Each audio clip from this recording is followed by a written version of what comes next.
In a mixing bowl, mix 3/4 of a pound of ground pork with 4 tablespoons of breadcrumbs. Crack in 1 egg, toss the spices into the bowl, 1 teaspoon of fennel seed, 1 teaspoon of paprika, 2 cloves of minced garlic, and 1/2 teaspoon of salt. Mix everything together, divide into 6 portions, and form patties.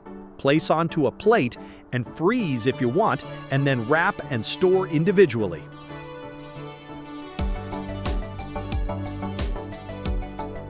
Serve patties alongside eggs, toast, and home fries. Cook a patty, place it on an English muffin, biscuit, or croissant with a fried egg and cheese. Cook sausage patty, crumble, and use it as a filling for breakfast burritos with scrambled eggs, potatoes, and salsa. Enjoy! Please like, share, and subscribe to help me grow my channel.